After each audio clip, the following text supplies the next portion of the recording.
Alright guys, so we're going to start our next tour. This one is about the pyramids of the Middle Kingdom.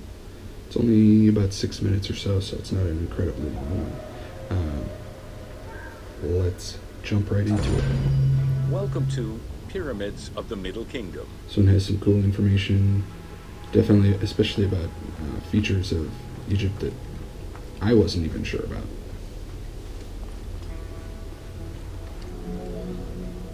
During the Middle Kingdom era, the powerful rulers of the 12th dynasty resumed the tradition of elaborate pyramidal tombs. For example, Amenemhat I built a funerary complex in Lisht, and Senusret II selected the Elahun site in the Fayum. Amenemhat II and Sesostris III, however, cast their favor towards Dashur.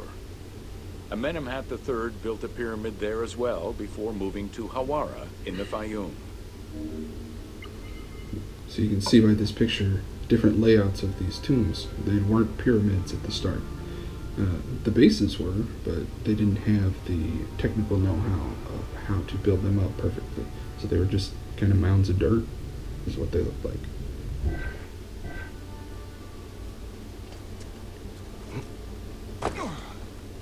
Let's move on to our next one. The plundering of tombs in troubled times prompted the architects of the Middle Kingdom to devise increasingly complicated means of security during construction. As such, while the architectural plans of the Hawara pyramid were simpler than the one at Dashur, the means used to protect it from looters were much more elaborate. Beyond the use of blind passages and concealed trapdoors, the architects relied on a system of stone slabs, which were slid into place at the end of construction. These massive stone slabs were meant to permanently block the passageways leading to the funerary chambers. So, again, people were stealing, breaking into these and stealing the golds, the things of value, and they had to build or figure out new ways to stop them. So they built these fake walls and blind passages that, if you fell in, it wasn't going to work out very well. On to the next one. And of course they get more elaborate throughout time. These are the early ones.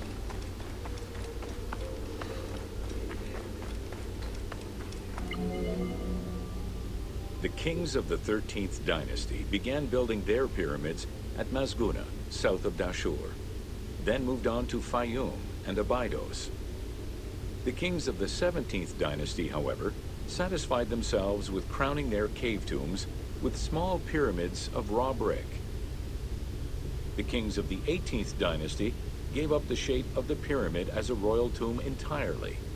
They chose a mountain with a pyramidal shape in the Valley of Kings and dug their graves there. So they just used nature and the shapes that it created to make their tombs, rather than building these elaborate gravestones, which is all pyramids are. To show their power, they just used the power of nature and dug their intricate tunnels into the sides and below these mountains, and that was the symbol of, here we are, this is where we're buried. And it was in the Valley of the Kings.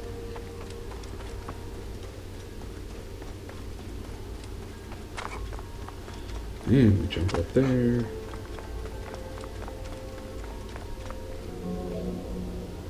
It was not until the Nubian pharaohs of the 25th dynasty that kings were once again buried under pyramidal tombs. In fact, today, the area of ancient Nubia, modern Sudan, contains a record number of 220 known pyramids to Egypt's 138. Despite their slow decline in use and quality, pyramids continued to fascinate all and sundry up to the Roman era. They remain to this day a symbol of the religious dedication of the pharaohs and the grandeur of ancient Egypt. So while the pyramids were something that over time slowly stopped being used and got smaller and smaller, and the shape of them changed, the look of them changed, everyone thinks of the main big giant ones that we are used to, those three great pyramids. that's not even where most of them are. There's another 56, or there's 56 more in the place it was mentioning there than in than in Egypt. So it's crazy the amount of pyramids that are used. So that's really the end of our tour, guys. There wasn't much to this one. Very short. Hope you enjoyed it. Just gave you a little bit of background on ancient Egypt's Middle Kingdom pyramids. All right, I'll see you next time.